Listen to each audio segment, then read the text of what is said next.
今天我要和你们聊聊将于12月1日台湾时间14点22分出现的新月，它将会出现在射手座。来看看星盘吧，就在射手座9度33分的位置。这是日月合相，当然从地球上看，月亮是在太阳的前方，而这通常会造就我们所说的日食现象。此处虽不一定是日食，但有类似的天文意义。这里是意识觉醒，记得按赞、订阅并打开小铃铛，这样您就不会错过我们的新视频。它发生在黄道12宫的第9个星座。我想说的是，从象征意义上讲，射手座与代表着一切官方合法事务的第9宫相关联，也关乎长途旅行、外国、不同文化以及所有与学习、知识相关的内容，而且是更高层次的知识。因为新月通常被视作新周期开始的重要标志，如果这个新月始于射手座，那就意味着或许你得着手做些事，而这些事之后会给你带来一些结果或影响。也许要到下一次新月的时候，下一次新月当然是在12月15日，对应的台湾时间为12月15日17点02分。在这次解读结束前，我们会看看那时的星盘。你们看，这里的合相意味着我们应当正式参与到新的事物当中，开启一个新周期，一项新活动，或者建立一段新关系，总之是对你而言重要的事。而且这或许取决于某些官方步骤，又或许是与外国文化以及你的学业，如果你正在学习的话，等相关的事。不过无论如何，这都会和木星的能量有关，因为木星代表着射手座，而此时木星就在对面的双子座。你们看，木星在水星守护的双子座，而水星在木星守护的射手座，他们交换了所在的星座，这很重要。因为如果说水星代表着我们的头脑，以及凭借我们的智力运用大脑和神经元的能力所能达成的事，那么这很可能预示着这个新周期在智力以及我们的沟通能力方面会有着非常重要的含义。而且这里的沟通不仅指言语上的，还包括从一地前往另一地，比如去参观游览、拜访他人、与人会面、讨论分享观点以及学习等等。而这种星象配置会着重强调这一点，也就是水星落在木星守护的星座，木星落在水星守护的星座，并且它们处于对冲位置。你们看，就是这里呈对冲状态。自然，对冲会产生张力，但也会强化我们的需求，也就是表达重要的想法、分享和交流的需求。不过水星和木星这两颗行星都在逆行，逆行意味着它们不像顺行时那样有力量，所以逆行的水星对我们智力产生的影响不会像它顺行时那么强大，而水星对我们智力的影响当然是很重要的，毕竟我们日常要依靠智力来应对各种情况。处于对冲位置的木星也在逆行，木星代表着成长、发展、进步，所以通常在对冲状态下，能量会过剩。这意味着我们可能会雄心勃勃，有很多话想说、想表达、想分享，有很多地方想去，很多人想见，但我们又会有些迟疑，怀疑自己能否成功。还有一颗行星也造成了这种犹豫的状态，那就是位于双鱼座的土星。正如你们所见，土星与这次合相之间有连线，和水星之间之后也会有连线。虽然在12月1日那天连线没那么强，但因为水星逆行之后会形成大约90度的形象位，所以它会受到土星能量的影响。木星位于17度，土星位于12度，这是一个形象位，是一种不和谐的状态。土星就像踩住了刹车，土星不希望我们在任何方面过度行事，它希望我们保持理性，不要轻信我们听到、被告知以及读到的任何事，要理智。但这并不意味着水星和木星的对冲就会让我们变得不理智，其实并非如此。不过由于水星与位于双鱼座27度的海王星也处于不和谐状态，那确实会让我们变得相当不理性。当然，如果我们基于自己的信念行事，那么任何信念在应用到具体情况以及我们要做的决定之前，都必须经过验证。而水星和海王星之间的这种不和谐，往往会让我们依赖信念行事，所以我们所相信的事可能会变得比我们确切知道的事更重要，这肯定会在一些人的生活中造成干扰。不过具体情况因人而异，取决于个人的星盘、所处的状况以及做事的动机等，它对你的影响可能比别人大，也可能比别人小，这我可说不准。但我能说的是，涉及太阳、月亮，毕竟这是新月、水星、木星、海王星以及土星的这种星象配置很复杂，要应对的情况很多。如果木星决议赋予我们过度的心理自信，那我们肯定会犯错。其实就算没有这些星象配置，我们也会犯错。而现在水星逆行，又与同样逆行的木星对冲，我们所处的状况可能会相当特殊，因为木星进入双子座的情况并不常见，每12年才发生一次，而且水星运行到相应位置，也就是木星在双子座时，水星来到射手座也是如此。这种情况当然是在木星位于双子座期间出现，这很重要，因为存在星座的互换情况，我们也称其为互容。不过如果我们能妥善应对，知晓我们可能会受到这类能量的影响，它可能会让我们变得比应有的状态更自信，或者也可能因为土星的影响更不自信。土星可能会成为干扰因素，成为拖慢我们获取想要且理应获得之物进程的因素。因为新月象征着一个新周期的开始，无论你要参与什么事，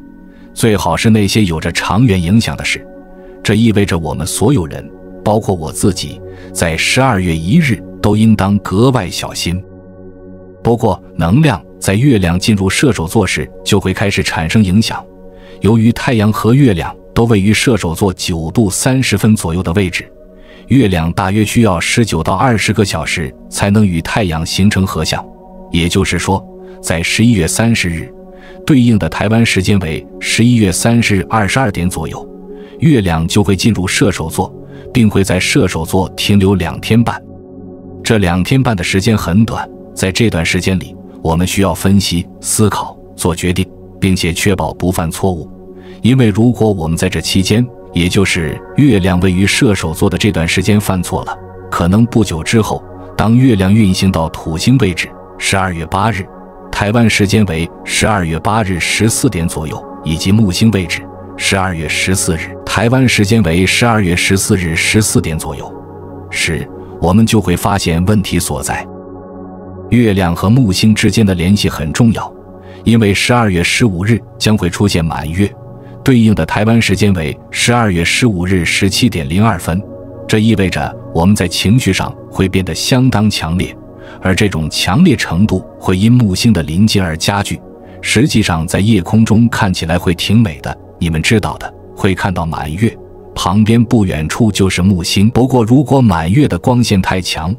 可能就不太容易看到木星了，毕竟木星离得很近。此外，还有一些很不错的、和谐的星象配置，比如太阳和月亮与北焦点以及火星呈和谐相位，这里形成了一个很棒的火象大三角。因为涉及3个火象星座，北焦点代表着我们应当努力前往的方向，也就是白羊座所代表的方向。这意味着我们应当朝着自我肯定的方向努力，这样或许一段关系视我们自身情况而定，会发展得更好。这可以是私人情感关系，也可以是职场关系、合作关系等等。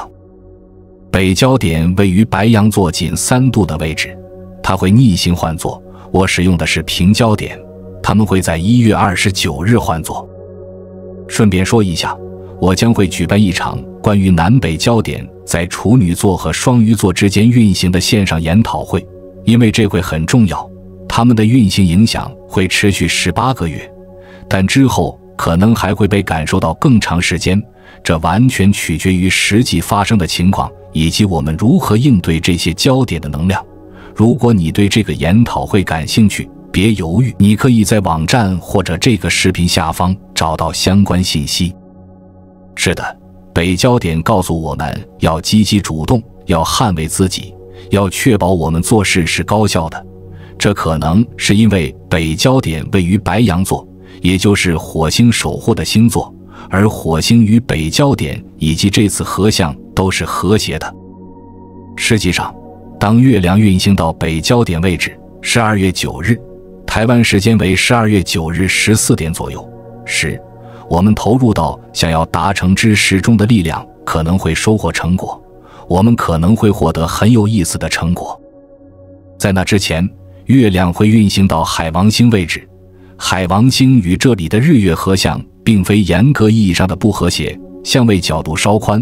但毕竟海王星所在的星座与射手座所属的元素不同，射手座属火，双鱼座属水，水火不相容嘛，所以还是存在不和谐的情况。而且我之前也说过，如果我们依据自己所相信的事去行动，去表达，而不是依据确切知道的事，那我们肯定会犯错。如果我们在那个特定日子或者第二天，也就是月亮运行到水星位置的时候，大约在新月后20个小时，对应的台湾时间为12月2日10点左右，犯错了，那我们就得确保在说话、写邮件、决定去见某人或者去某地之前，要保持理性，不要依据海王星所代表的信念去行事，否则1周后12月9日，我们就会发现自己犯了错。如果你们需要更多相关信息，别犹豫，访问我们的网站，预约一次解读，这可能会很有帮助。另外，卢卡斯也会举办一场线上研讨会，内容是关于依据2025年将会出现的各种星象运行情况，我们可以期待些什么。2025年是非常重要的一年，可别小瞧2025年可能发生的事，它是很重要的一年。在这一年，我们将会开启一些事，而这些事到2026年将会变得更加正式、具体。所以，这就是它重要的原因。我们在2025年所做的规划、所做的决定会产生重大影响，这就是为什么它很重要。原因在于一些重要行星会换座，然后逆行回到之前所在的星座，到2026年再进入下一个星座稳定下来。你们可能也会有兴趣看看我几周前发布的关于2025年的视频，别犹豫，现在就可以去看看。你们看，这里还有金星和冥王星，我还没说到他们呢。12月6日，对应的台湾时间为12月6日14点左右，月亮会运行到金星，然后是冥王星的位置。在新月出现5天后，月亮会与冥王星合相，这是很重要的情况。因为金星代表着我们所关心、所热爱的事物以及我们所爱之人，它代表着我们表达情感的能力，也代表着我们的创造力。如果你是艺术家的话，这会是很强的优势。冥王星代表着我们自我更新的潜力，要知道我们其实一直在经历自我更新，旧的自己消逝，新的自己诞生，或者不知不觉就被新的自己取代了，这就是生活。金星和冥王星分别代表着对立的星座，金牛座和天蝎座，所以它们之间是有联系的。对立也是一种联系，就像在政府中需要有反对派一样。当金星与冥王星相遇，当然还有12月6日运行到此处的月亮，这个合相就会被触发。如果你需要审视并更新对你而言很重要的情况，比如感情方面或者其他你关心的事、关心的人相关的情况，你们看，这里与天王星有着非常积极的联系，预示着潜在的变化。不过当然了，要想让变化真的如你所愿的发生，你得做出正确的行动或者决定。如果你做到了，那么当月亮运行到天王星位置时，你就会收获非常积极的结果，就是这么简单，而且不用等太久。12月13日，对应的台湾时间为12月13日14点左右，月亮就会运行到天王星那里，重新建立起与金星、冥王星的联系，也会重建与海王星的联系。海王星代表着你理想中的状态，可能是为你自己，也可能是为他人设想的理想状态。而天王星预示着这种变化是至关重要的，因为它可能是解决此处星象配置所呈现的问题的办法，比如涉及暗月、灶神星以及我们生活中的阴影、黑暗面，就是我们所不了解、所害怕、所恐惧的那些事的问题。你可能会被某个人或某件事吸引，但你可能也知道被吸引是不对的，那就别卷入其中，要听从海王星的指引。它代表着生活中的精神层面，象征着你的灵魂。听从你的灵魂，它会给你更好的建议，然后天王星就能发挥作用了。它真的会很有帮助，因为如果你渴望变化，而且根据那个造成你内心不安但又吸引你的黑暗区域来看，这种变化是必要的。其实处理这种情况挺难的，一方面你知道自己该怎么做，而且如果这么做了你会很开心，一切都会好起来，但另一方面又好像有什么东西拽着你的胳膊，拉着你说来吧，我这有东西给你看，藏着呢，你不会被发现的等等。你可能很容易就被诱惑朝着那个方向去了，但那可能是错的。如果错了，最终你会发现的，也许当月亮运行到凯龙星位置12月10日，台湾时间为12月10日14点左右时，你就会明白，凯龙星与金星、暗月以及灶神星都处于不和谐状态。这意味着健康方面可能会有问题，但健康具体指的是整体健康还是生活某个方面的健康，这我可说不好，因为每个人情况不同。不过这种星象配置对每个人的影响是不同的，所以你得自己弄清楚，然后相应的采取行动，以避免麻烦，就是这么回事。否则，当月亮运行到凯龙星那里时，你就会明白自己当初不该听那个诱惑你的声音，让你过去藏起来之类的话。这种吸引与排斥的感觉可能在12月6日，台湾时间为12月6日14点左右，你就会感受到。在那之后，新月会变成满月，时间是12月15日17点02分。正如你们所见，太阳位于射手座22度33分的位置，月亮当然就在对面双子座23度的位置，离木星不远。我之前提到过，和海王星有不和谐相位，不过这个星盘里其实有很多美妙的相位，是个很值得分析的星盘。如果你认为这个信息值得分享，请将这个视频转发给你的朋友和家人。你永远不知道这可能会如何积极地影响某人的生活。在下方评论区告诉我们你的想法。如果你真的喜欢这个内容，别忘了点赞，这有助于更多人发现这个视频。记住，每一个小小的行动都能产生巨大的影响。你的支持不仅帮助我们继续创作，更重要的是，它帮助我们将这些可能改变生活的概念传播给更多需要的人。感谢你的观看，我们下个视频再见。